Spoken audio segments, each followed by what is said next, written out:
መሐመድ ሳላህ በሊቨርፑል ቤት አዲስ ለተጨማሪ 2 ዓመታት የሚያቆየውን ኮንትራት ትናንትና ተፈራርሟል። ሙሉ የውድድር ዓመቱን የቆየውን የኮንትራት ፈርም አትፈርም ሳጋ አሁን መቋጫ አግኝቷል። ትናንት በአንፊልድ ላይ ጥቁር በጣም ሰፊ ባጊ ሱሪ ነገር ለብሶ ጥቁር ጫማ አድርጎ እርሱን ቀዩን ማሊያ አስለብሰውት የንጉስ ወንበር ላይ አስቀምጠውት እነርሱ ግብጻዊው ንጉስ እያሉ አይደል የሚጠሩት የሚዘምሩለት ዘ ኢጂፕሽን ኪንግ እያሉ ነውና የንጉስ መጎናጸፊያውን አድርገውለት ጥሩ ወንበር ላይ ያስቀምጠውት የውል ማራዘም ዜናውን በዚያ ፎቶ ይፋ አድርገዋል። 2024 2025 የውድድር ዓመት የሶስት ተጫዋቾች የኮንትራት ጉዳይ የትሬንት አሌክዛንደር አርኖልድ፣ የቨርጂል ቫን ዳይክ እና የመሐመድ ሳላህ ሙሉ የውድድር ዓመቱን የቆየ ወሬ ነው በሊቨርፑል ቤት።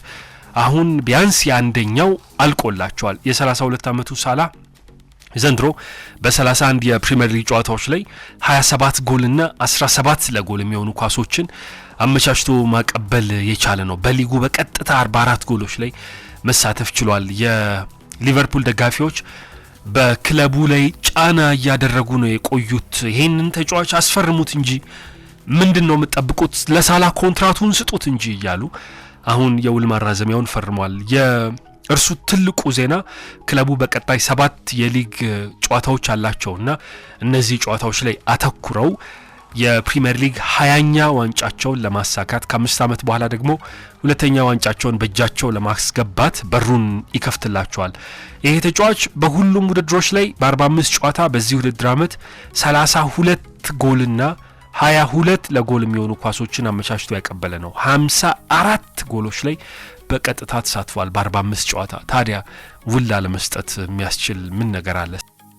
ሳላህ 2017 ላይ ነው ከሮማ ወደ ሊቨርፑል የተዘዋወረው። ከዚያ በኋላ 184 የፕሪሚየር ሊግ ጎሎችን ማስቆጠር ችሏል። በፕሪሚየር ሊጉ ታሪክ 5ኛ ከፍተኛው ጎል አስቆጣሪ ነው። በጣምራ ይዞታል የ5ኛነቱን ደረጃ። ለሊቨርፑል ደግሞ በሊጉ ከፍተኛ ጎል አስቆጣሪ ሆኖ ተመዝግቧል። በሁሉም ውድድሮች 243 ጎሎችን አግብቷል። ለክለቡ ይሄ ደግሞ የምንጊዜም 3ኛ ከፍተኛ ጎል አስቆጣሪ ያደርገዋል። 2 ጊዜ የአፍሪካ የዓመቱ ምርጥ ተጫዋች ተብሎ የተመረጠው ሳላህ 2 ጊዜ ከግብጽ ጋር የአፍሪካ ዋንጫን ለማንሳት ከጫፍ ደርሶ 2ኛ ያጠናቀቀው ተጫዋች በሊቨርፑል ቤት 1 የፕሪሚየር ሊግ፣ 1 የቻምፒየንስ ሊግ፣ 1 የክለብ ዓለም ዋንጫ፣ 1 የኤፍኤ ካፕ፣ የሊግ ካፕ 2 ጊዜ ዋንጫዎችን አሳክቷል። በ8 ዓመታት ቆይታው በሊቨርፑል እንግዲህ ትልልቅ የሚባሉ ስኬቶችን ማስመዝገብ የቻለው ተጫዋች አሁን ወደ 10 ዓመት ያደርገዋል።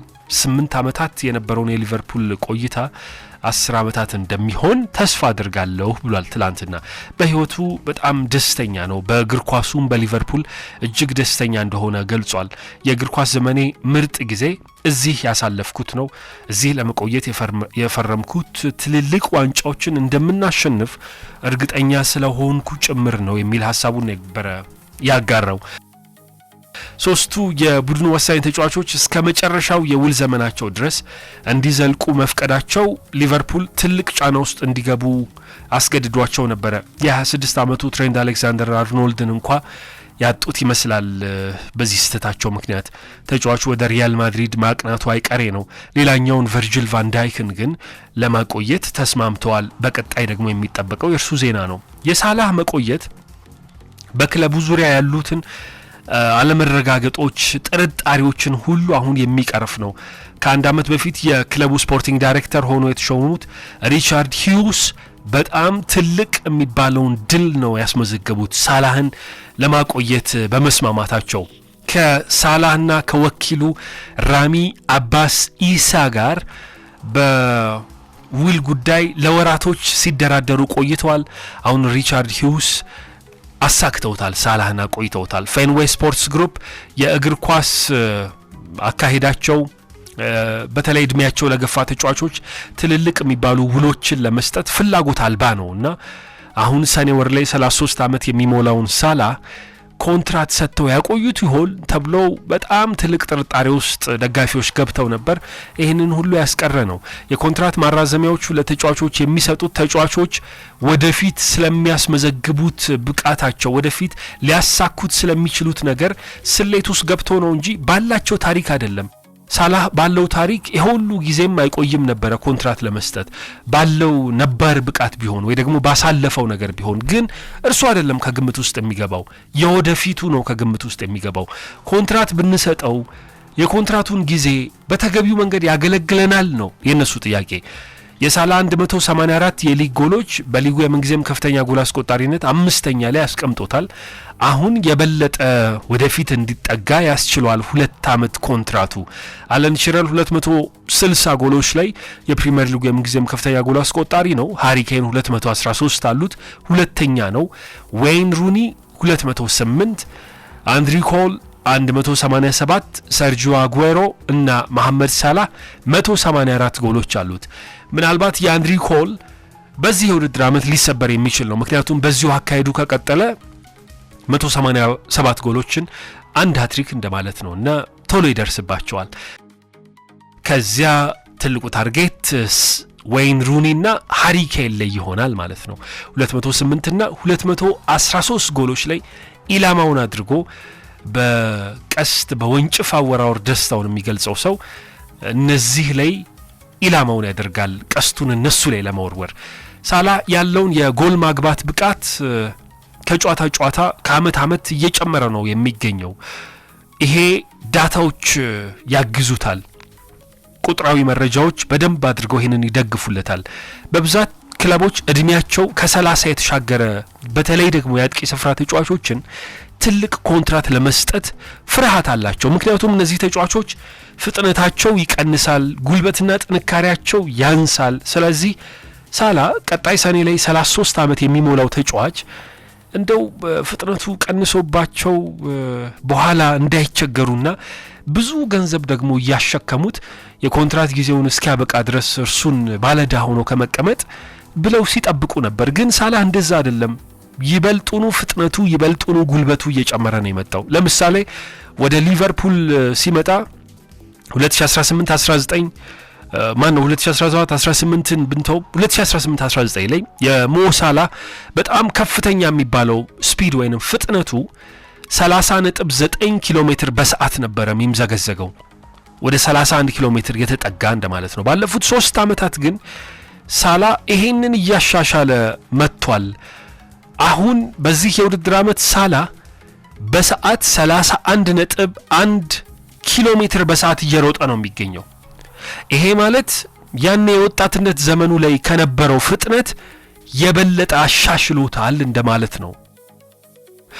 ከዛ ባለፈ በእነርሱ አጠራር ጎል ኢንቮልቭመንት የሚሉት የበለጠ እየተሻሻለ መጥቷል። 2017-18 የመጀመሪያው የውድድር ዓመት በፕሪሚየር ሊጉ 32 ጎልና 10 ለጎል የሚሆኑ ኳሶችን አመቻችቶ በወጣበት ዓመት ሞሳላ በየጨዋታው በየ90 ደቂቃው 0.99 ጎልና 0.31 አሲስት ያስመዘግባል።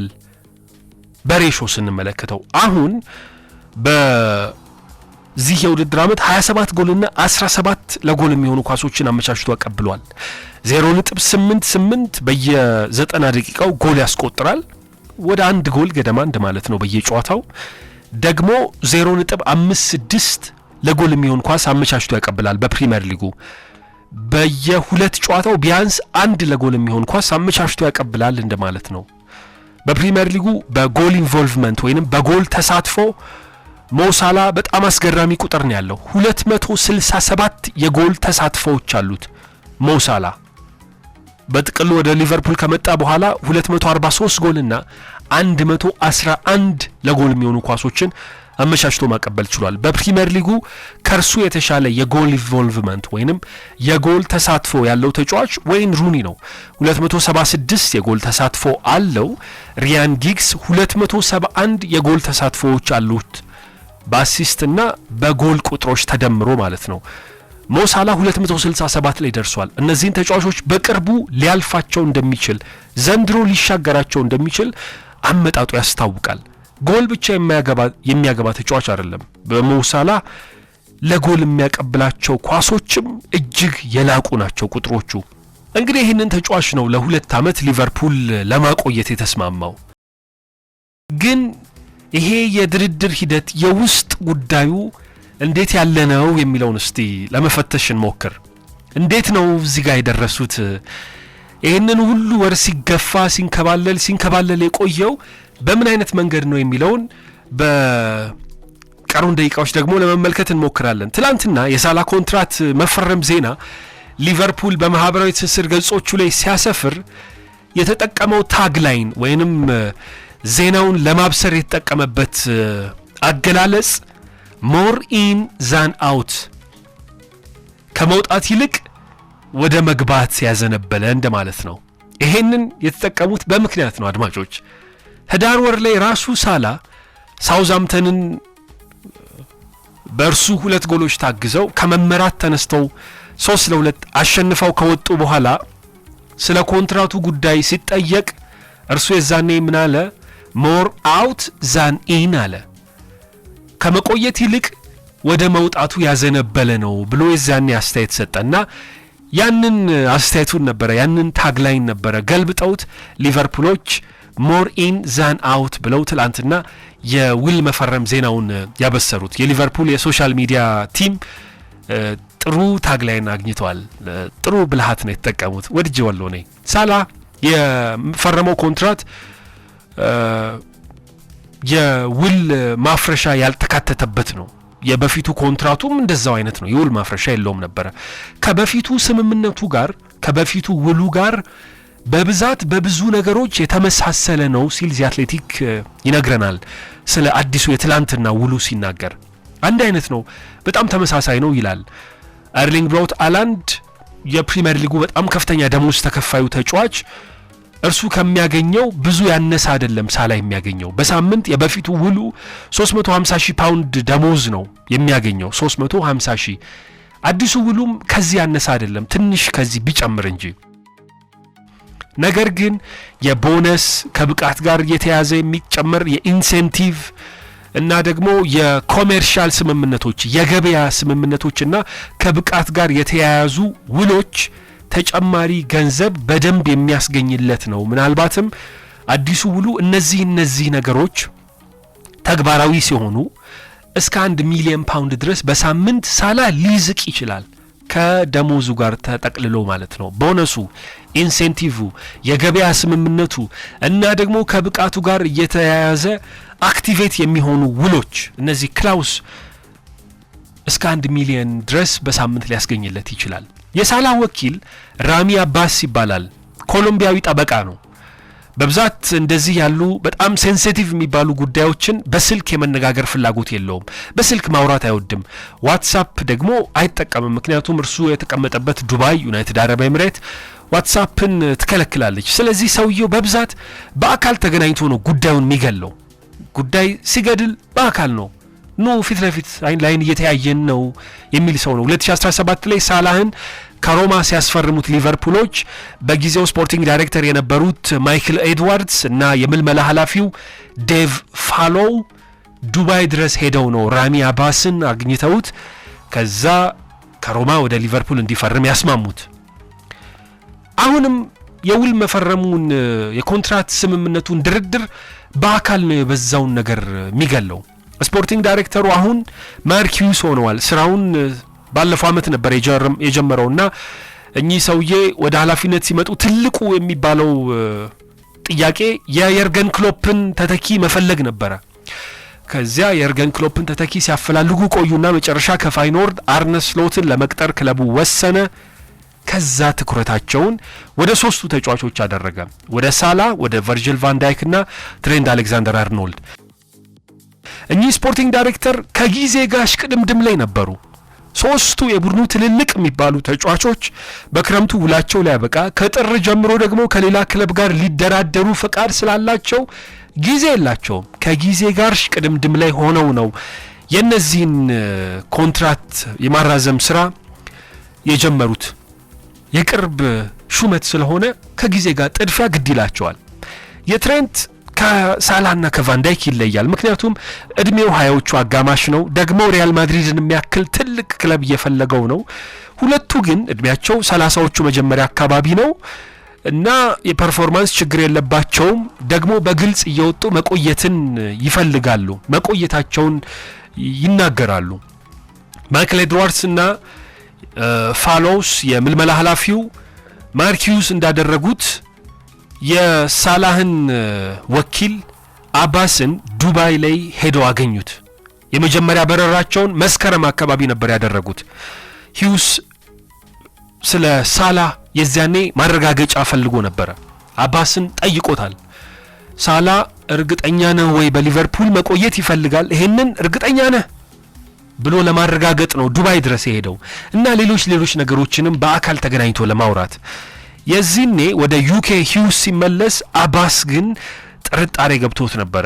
እንዴት የደንበኛዬን ፍላጎት ጥርጣሬ ውስጥ ሊያስገቡ ቻሉ?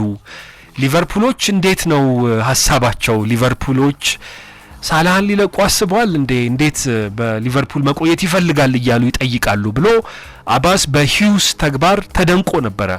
የሳላህን ግልጋሎትና ሚና ያከበረ አይደለም ብሎ ነው እሱ የያዘው ይህንን ንግግሩን። ማርኪዩስ እንዴት ሳላህ መቆየት ይፈልጋል ብሎ ይጠይቀኛል ብሎ ያነሳውን ሐሳብ። ሳላህ ግን ሜዳ ላይ ያለ መዋዠቅ ብቃቱን እያሳየ ነው። ከዛ የሳላህ ጎሎችና አሲስቶች ሳይዋዥቁ ቀጥለዋል።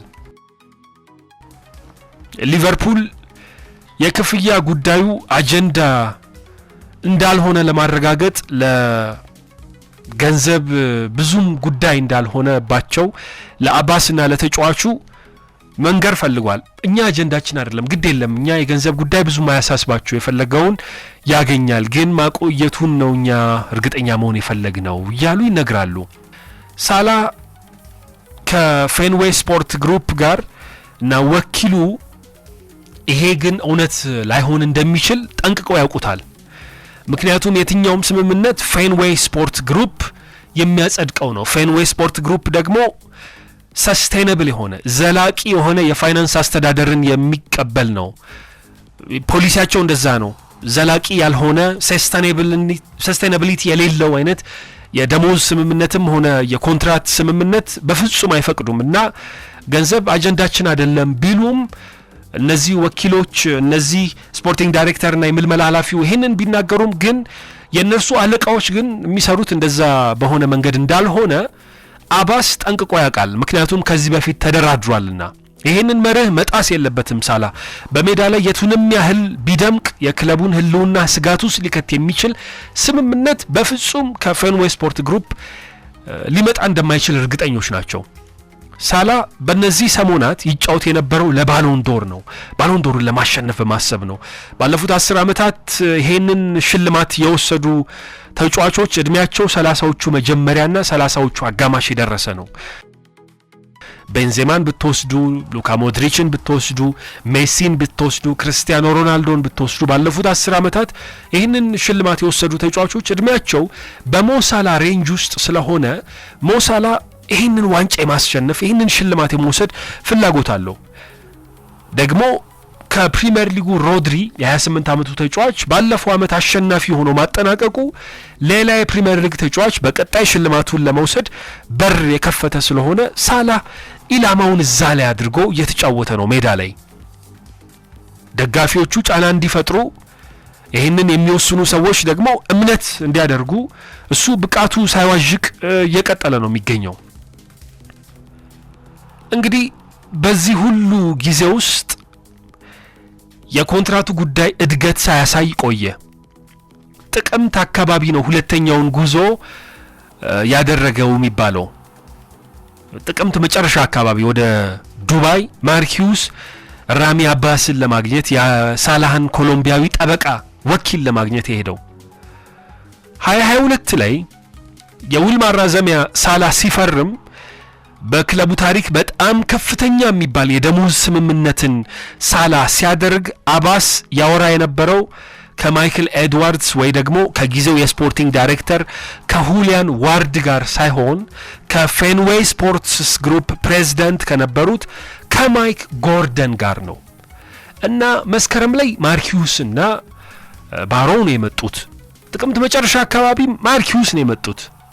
እነዚህ ሰዎች የክለቡ ስፖርቲንግ ዳይሬክተር ቢሆኑም የመጨረሻውን ፊርማ የመጨረሻውን ውሳኔ ግን የሚወስነው የፌንዌይ ስፖርትስ ግሩፕ ሰዎች ናቸው፣ የነዚህ አለቆች ናቸው። እና አለቆቹ እስካሁን ከአባስ ጋር አለመነጋገራቸው ሰውየውን ጭንቀት ውስጥ ከቶታል።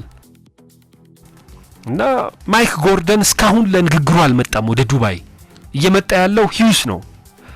ከጎርደን ጋር በጣም የዘገመ ፍጥነት ነበረ ከዚህ በፊት 2022 ላይ ሲነጋገሩ የሳላን የኮንትራት ማራዘም ስምምነት ሲፈጽሙ በጣም የዘገመ ነበረ። እስከ መጨረሻዎቹ 3 ሳምንት ድረስ 2022 ላይ ሳላ እንደውም ይለቃል ተብሎ ነበርና ግን መጨረሻዎቹ ሰሞናት ላይ ሰውየው መፈጸም ይችላል። ሰውየው የመጨረሻውን ፕሬዚዳንት አይደል?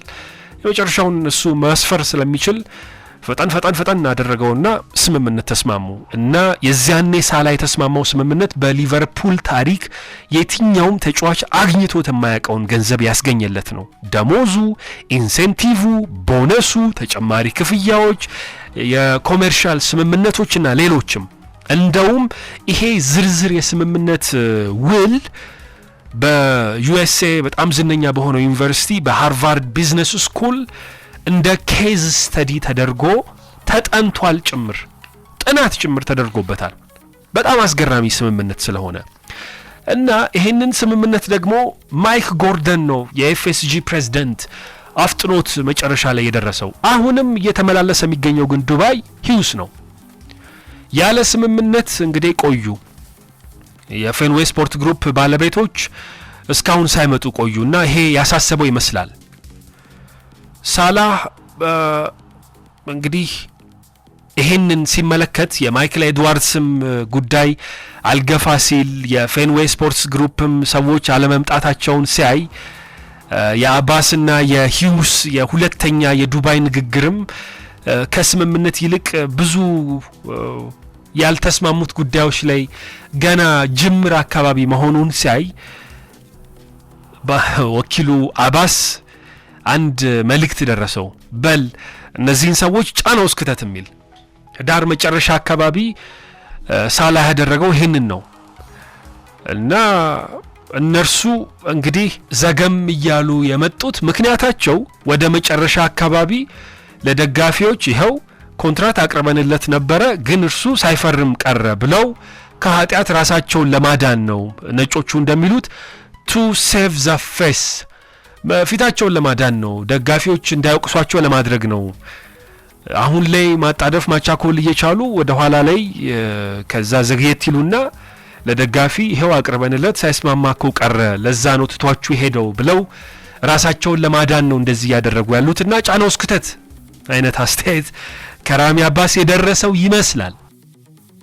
ምክንያቱም ሳላ የሰጠው አስተያየት እንደዛ አይነት ይዘት ስላለው ሳውዛምፕተንን 3-2 ካሸነፉ በኋላ በሞሳላ ድንቅ ብቃት 2 ጎሎችን አስቆጥሮ ከረፍት መልስ ባስቆጠረባቸው 2 ጎሎች ቡድኑ ካሸነፈ በኋላ በጋዜጣዊ መግለጫ በአስተያየት ላይ ይሄንን ጉዳይ ቤንዚን ሊያርከፈክፍበት ወስኖ ተነሳ። ሳላ ፕራይቬት ሰው ነው። ይውላችሁ የሳላ ባህሪ አድማጮች ብዙ አደባባይ ላይ የሚወጣ አይደለም። እያንዳንዱ ንግግሩ አስቀድሞ የተጠና አስቀድሞ የታሰበበት ነው። በዚያ ጨዋታ 2 ጎል አስቆጥሮ ከወጣ በኋላ በዩናይትድ ኪንግደም ጨዋታውን የሚያሰራጨው ተቋም ስካይ ስፖርት ከጨዋታው በኋላ በነበረ ቃለ ምልልስ ስለ ኮንትራት ሳይጠይቀው ቀረ። እዛ ላይ ጠይቆት ቢሆን በጣም ሸጋ ነበር። እዛው ላይ ስለ ኮንትራቱ ነገር አስተያየቱን ቤንዚኑን ጣል አድርጎ ያርከፈክፈው ነበር። ግን ስካይ ስፖርት ጋዜጠኞች ሳይጠይቁት ቀረና ወጣ። ከዚያ ግን ከመልበሻ ክፍል ወጥተው ወደ ቡድኑ ባስ ወደ ቲሙ ወደሚሳፈርበት አውቶቡስ ሲያመሩ የፕሪንት ጋዜጠኞች የተሰበሰቡበት ቦታ ላይ ሄደና ራሱ ለኮስ አደረጋቸው እና ስለ ትልቁ ጉዳይ መስማት ትፈልጋላችሁ ትጠይቁኛላችሁ ስለሱ ጉዳይ ምናምን አላቸው። ጋዜጠኞቹ ስለዚህ ጉድ መስማት አለማቸው ነውና ንገረን አሉት። ከዛ ሞር አውት ዛን ኢን ከመግባት ይልቅ ወደ መውጣት ያዘነበለ ነው አለ። ከዛ ደጋፊ መንጫጫት ጀመረ። ጄሚ ካራገር ተግባሩን ኮንኖ ስካይ ስፖርት ላይ ይሄ ራስ ወዳድነት ነው፣ እንደዚህ ማለት አልነበረበትም፣ ሊቨርፑል የሊጉ አናት ላይ ሆኖ እየመራ ባለበት በዚህ ሰዓት እንዲህ ማለት አልነበረበትም አለ። ሳላና ሬሚ አባስ ግን ጄሚ ካራገር የማያውቀውን አንድ ነገር ያውቃሉ። ለሳላ እስካሁን ኦፈር አልቀረበም፣ የኮንትራት ፈርምልን ጥያቄ አልቀረበም። ግን ከሳላ ጋር ተመሳሳይ ሁኔታ ውስጥ ላሉት ለቨርጂል ቫን ዳይክ የኮንትራት ፊርማ ኦፈር እኮ ቀርቦለታል፣ ለሱ ግን እስካሁን አልቀረበም እና ሳላን በቃ ላይ ያስፈርሙት ነው የሚል ስጋት ቀርቦባቸዋል። ይሄንን ባለማግስት የሊቨርፑል ደጋፊዎች በአንፊልድ ባነር ይዘው መምጣት ጭምር ጀመሩ። ጊቭ ሂም ዋት ሂ ዋንትስ፣ የፈለገውን ስጡት እንጂ ግብፃዊ ንጉሳችንንማ አታስከፉት፣ ይሄንን ሌጀንዳችንንማ አታበሳጩት፣ አታሳዝኑት፣ የሚፈልገውን ስጡት እያሉ በባነር ጭምር መጠየቅ ጀመሩ። አሁን ጫናው በረከተ ሊቨርፑል ላይ። አሁን የሊቨርፑል ቦታ ላይ ሆነው ነገሮች ጭንቀት በረከተባቸው። ሊቨርፑሎች ማቆየት ይፈልጋሉ። አንደኛው ምክንያታቸው እድሜው እየገፋ ያለ ተጫዋች ነው እና እርግጠኛ መሆን ይፈልጋሉ በብቃቱ። ሁለተኛው ደግሞ እንደው ጉዳት ነገር ቢፈጠርስ ብለው ያስባሉ። ሶስተኛው ግን ትልቁ ምክንያት የሳላህን ኮንትራት ነው መጨረሻ ላይ ማስፈረም የሚፈልጉት። ምክንያቱም የሳላህ የኮንትራት ስምምነት በጣም ከፍተኛው የደሞዝ ስምምነት የሚካተትበት እንደሆነ ያውቁታል እና ሳላህ ቀድሞ ከፈረመ ከሳላ በኋላ የውል ስምምነት የሚፈርሙ ተጫዋቾች ይሄው ለሳላ ይሄንን ሁሉ እየከፈላችሁ ይላሉ። የደሞዝ ስትራክቸራቸውን በሙሉ ያናጋባቸዋል። ትሬንት አሌክዛንደር አርኖልድም ሲደራደር፣ ቨርጂል ቫን ዳይክም ሲደራደር የሳላህን ደሞዝ እንደ ማንጸሪያ ያስቀምጡና ይሄው ለሱ ይሄንን ሁሉ እየከፈላችሁ ይላሉ። ስለዚህ የሳላህን ጉዳይ መጨረሻ ላይ ነው ማድረግ የፈለጉት፣ መጨረሻ ላይ ነው ማስፈረም የፈለጉት። እነርሱ ደግሞ ይህንን አልፈለጉም። ስለዚህ ቶሎ አምጡልን፣ ቶሎ ስምምነቱን አምጡት እያሉ ነው የሚፈልጉት። ሳላህ በሳውዲ አማራጭ አለው የመጫወት። ጥር ደረሰና ሌሎች ክለቦችም አይናቸውን እየጣሉበት ነው። ከወደ ፈረንሳይም ፓሪስ ሳን ዠርማ እየተባለ ነው። ግን እሱ በቼሻየር መቆየት ይፈልጋል። በደቡብ ሊቨርፑል ከሁለት ሴት ልጆቹና ከሚስቱ ጋር ሆኖ እዚያው መቆየት ነው የሚፈልገው። በአሜሪካ ሜጀር ሊግ ሶከር ያሉ ክለቦች ብዙም ኢንትረስት አላሳዩም እና ያለው አማራጭ ወደ ሳውዲ በደንብ ገንዘብ ወደሚያገኝበት ክለብ መዘዋወር ነው። ግን ሳውዲው ብዙ አላስደስተው፣ ምክንያቱም ፕራይቬሲውን ይነካበታል ብሎ ሰግቷል። በሳውዲ አረቢያ ከፍተኛ ደሞዝ ተከፋይ እንደሚሆን ያውቀዋል። ግን የእስልምና እምነት ተከታይ የሆነው ሞሳላ ለልጆቹና ለባለቤቱ የሚፈልገውን አይነት ነጻነት በሳውዲ የሚያገኝ አልመሰለውም። ሳላ ማለት የገና በዓል ሲከበር የእስልምና እምነት ተከታዩ ተጫዋች የገና ዛፍ ስር ሆኖ የገና ልብስን ለብሶ እንኳን ለገና ደረሳችሁ እያለ የሚለጥፍ ነው። ይህንን ነጻነት ማጣት አይፈልግምና ትልቁ ፍላጎት በሊቨርፑል መቆየት ነው። ለባለቤቱም ለተጫዋች ለልጆቹም ነግሯቸዋል፣ ተዘጋጁ፣ ራሳችሁን አዘጋጁ፣ ላንቆይ እንችላለን ብሎ። ግን የካቲት ሲመጣ ነገሮች የበለጠ መፍጠን ጀመሩ። ከዚያ የቀረበለት ስምምነት ደግሞ ሳላህ የሚወደው ራሚ አባስ ወኪሉም የሚስማማበት ሆነ። ገንዘብ ላይ ሊቨርፑሎች እጃቸውን ያዝ ማድረግ አልፈረጉም። በደንብ አድርገው ነው የሰጡት። እርሱም እሱን ተቀበለ። ትላንትና ሲናገር የውል ስምምነቱን ለቤተሰቤ ስነግራቸውና በሊቨርፑል እንደምቆይ ሲያውቁ ከልጆቹ መካከል መካ በጣም ነበር የተደሰተችው። ሴት ልጁ መካ ትባላለች አንደኛዋ። ከጓደኞቿና ከትምህርት ቤት መራቅ አልፈለገችም። እዚያው ሊቨርፑል መዝለቅ ነው እሷ ፍላጎቷና ቤተሰቡ ሁሉ በጣም ነው የፈነደቀው። ሳላህም ደስ ብሎታል። ከሊቨርፑል መውጣት በፍጹም አይፈልግም ነበር። እንግዲህ ኮንትራቱን ፈረመ። ሂደቱ ይህን ይመስላል።